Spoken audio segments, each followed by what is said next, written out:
여호와께서 모세에게 이르시되 애굽 땅 위에 네 손을 내밀어 메뚜기를 애굽 땅에 올라오게 하여 우박에 상하지 아니한 밭의 모든 채소를 먹게 하라. 모세가 애굽 땅 위에 그 지팡이를 들매 여호와께서 동풍을 일으켜 온 낮과 온 밤에 불게 하시니 아침이 되매 동풍이 메뚜기를 불어들인지라 메뚜기가 애굽 온 땅에 이르러 그 사방에 내림에 그 피해가 심하니 이런 메뚜기는 전에도 없었고 후에도 없을 것이라. 메뚜기가 온 땅을 덮어 땅이 어둡게 되었으며 메뚜기가 우박에 상하지 아니한 밭의 채소와 나무 열매를 다 먹었으므로 애굽 온 땅에서 나무나 밭의 채소나 푸른 것은 남지 아니하였더라. 바로가 모세와 아론을 급히 불러 이르되 내가 너희의 하나님 여호와와 너희에게 죄를 지었으니 바라건대 이번만 나의 죄를 용서하고 너희의 하나님 여호와께 구하여 이 죽음만은 내게서 떠나게 하라.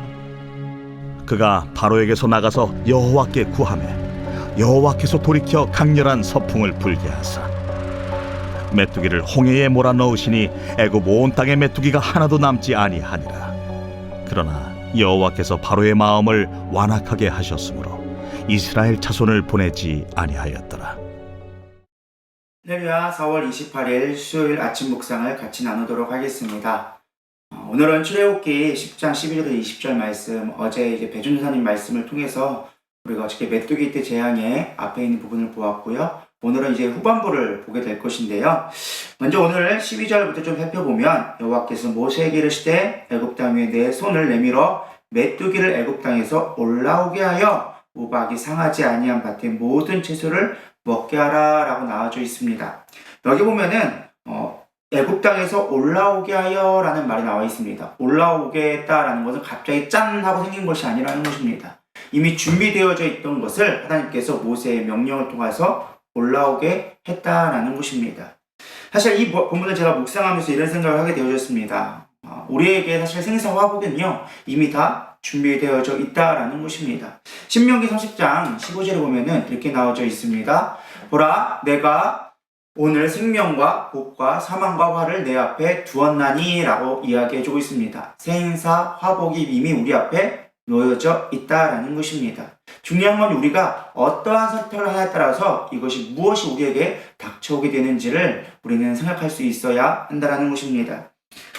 하나님께서는 이미 심판을 준비해 놓으셨어요. 그런데 그들의 선택을 보고서는 누가 과연 어떠한 걸 바라볼지를 결정하라는 것입니다. 우리의 삶도 마찬가지입니다. 사실 우리가 이 땅을 살아가지만 하나님께서는 우리에게 많은 것들을 이미 선택을 주었습니다. 그러나 우리는 하나님을 선택할 것인지 세상을 선택할 것인지 분별할 수 있어야 한다라는 것입니다. 사실 중요한 건 이 메뚜기가 참 중요한 건데요. 메뚜기는 사실은 원래 그 성경적인 의미를 보면요, 파괴와 황폐와 파멸을 얘기할 때 이 메뚜기를 이야기합니다. 메뚜기가 정말 무서운 것은요, 그곳에 지나간 것에 하나도 남지 않는다라는 것입니다. 심지어는요, 그 다음에 심을 그 씨앗조차도 남기지 않은, 그래서 몇 년간은 앞으로도 꾸준히 계속 고난을 받게 될 것을 상징할 때 메뚜기를 주로 이야기합니다. 이 메뚜기를 볼 때요, 뒤에 보면은 우박에 상하지 아니한 밭에 모든 채소를 먹게 하라 라고 나와져 있습니다.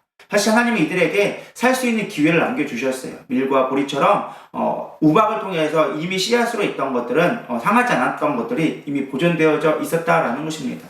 근데 이것마저도 하나님께서 빼앗아 가신다라는 것입니다. 우리는 생각해 봐야 합니다. 우리는 하나님 가운데 신앙생활을 하면서도 내가 아직까지 살만하니까, 내가 아직까지 남은 것이 있으니까 우리는 하나님을 두려워하지 않을 때가 있습니다. 여러분, 하나님 앞에 우리는 겸손하게 나가기를 소망합니다. 있는 것마저 빼앗긴 뒤에 하나님, 내가 두 손 들고 천부의 의지 없어서 손 들고 옵니다 고백하는 것보다 내가 지금 빨리 순종하는 것이 더 은혜로운 삶을 살 수 있다라는 것입니다. 오늘도 16절에 보면 이렇게 나와져 있습니다. 바로가 모세와 아론을 급히 불러 이르되 내가 너희 하나님 여호와여 너희에게 죄를 지었으니 라고 회개하는 모습이 나옵니다. 언뜻 보면 바로가 회개하는 것 같지만 사실 임기응경적인 사실 그 모습입니다. 뒤에 보면 뭐라고 나와있죠? 20절에 다시금 완악하게 하셨다라고 성경 말씀은 이야기해주고 있습니다.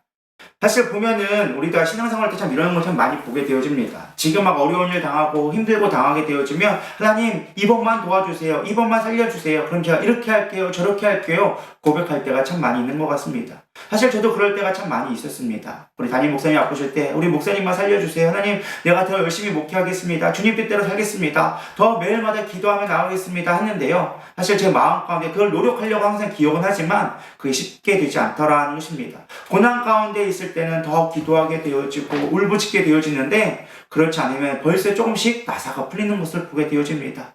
여러분 지금 우리는 다니엘 기도가 끝났고 우리가 여러 가지 이제 그 달려왔던 일정들이 끝나게 되어졌습니다. 어쩌면 지금이 더 중요한 때가 아닌가 생각되어집니다. 힘들고 어려운 때가 지나갔다고 지금 조금 살만해졌다고 느슨해지지 않기를 소망합니다. 여러분 우리가 예배상 드린 게 왜 이때 드렸을까요? 사실은 제가 간절히 소망하는 것이 우리가 광고 때도 말씀드렸지만 여러분들은 말씀 가운데 늘 하나 되기를 소망합니다. 매일 아침에 말씀을 묵상하고 기도하면서 이럴 때 더 주님 앞에 나아가기를 소망합니다. 힘들 때 주님 앞에 기도하는 거는요 사실 누구나 할 수 있는 것입니다. 그러나 정말 힘들지 않을 때 평온할 때 주님을 찾는 것이 진정한 은혜임을 믿습니다. 오늘도 은혜가 충만하기를 축복합니다. 또 20절을 우리 19절을 또 보게 되어지면요 여호와께서 돌이켜 강렬한 서풍을 불게 하사 메뚜기를 홍해에 몰아넣으시니 애굽의 온 땅이 메뚜기가 하나도 남지 아니하니라 라고 나와져 있습니다. 여기 보면 처음에 올라올 때는 동풍이 올라옵니다. 그리고 보낼 때는 서풍을 보내서 메뚜기를 제거하는 모습을 보게 되어집니다. 동풍과 서풍은요 성경적인 의미를 갖고 있습니다. 특별히 동풍은요 하나님의 이제 주로 심판의 의미를 얘기합니다. 그래서 아담을 보게 되어지면요 아담이 범죄하게 되었을 때 에덴 동산을 떠나 동편으로 가게 되었다라고 얘기 나옵니다. 하나님을 점점점 떠나게 되었다라는 것입니다. 반면 서풍은 무엇입니까? 하나님의 은혜의 바람을 이야기합니다. 특별히 하나님의 이 동풍은요 하나님의 섭리가 자연적인 섭리가 아니라 하나님이 준비한 것이라는 것입니다. 원래 이스라엘에서는요 3, 4월에 동풍이 불지 않습니다. 동풍은 사막에서 불어온 뜨거운 바람을 말합니다. 이 사막에서 불어온 뜨거운 바람은요 우리가 언제 여름이 뜨거워지죠? 이 7, 8월이 돼야지만 사실 뜨거운 바람이 올라오게 되어 있습니다. 3, 4월은 지금처럼 봄바람, 서풍이 불어와야 사실은 시원한 바람이 불어와야 정상인 것입니다. 근데 하나님께서 이 뜨거운 바람을 3, 4월에 여름 같은 뜨거운 바람을 올려보냈다라는 것입니다. 하나님의 계획 속에 있다라는 것입니다. 하나님이 이 땅을 주관하신다라는 것을 보여주고 있는 것입니다. 하나님이 이 땅의 온 우주 만물을 다스리는 하나님이십니다. 우리가 하나님 앞에 대적하지 않는다면 하나님은 자연의 선리대로 살아가게 만듭니다. 그러나 우리가 하나님을 대적하게 되어지면 영리로서 쓰이게 되어지면 하나님은 그 반대로 자연 환경을 거꾸로 우리에게 재앙이 오는 것입니다. 요즘 많은 뉴스에 보면요 가장 이슈가 되어지는 것 중에 하나가 무엇이냐? 바로 이 자연 환경입니다. 지구의 날이라 하면서 환경오염을 막아야 된다 하면서 얼마 전에 EU의 수많은 이제 선진국들이 모여서 자연 환경에 대해서 토론하는 것을 보게 되어졌습니다. 물론 그것도 정말 많이 필요하다고 생각합니다. 올바른 길이라고 생각합니다. 그러나 이 자연의 섭리가 하나님이 주관하기 있기 때문에 어떻게 보면 자연이 지금 이렇게 고난을 받고 있고 자연의 재앙이 오는 것이 어떻게 보면 우리가 깨달으라는 하나님의 메시지가 아닌가 저는 생각해 보게 되어집니다. 때로는 우리가 보면은 신앙생활 하다면 어려움들이 많이 다가오게 되어집니다. 그 어려움들이 올 때는 우리는 왜 이런 일이 생겨나나 사실 생각해 볼 수 있어야 합니다. 성경의 역사를 쭉 살펴보면요 많은 위기와 혼란과 어려움들이 왔을 때 사실 중요한 것은 그들을 심판하기 위한 목적이 아니라 하나님의 백성을 깨닫게 하기 위한 것임을 우리는 보게 되어집니다.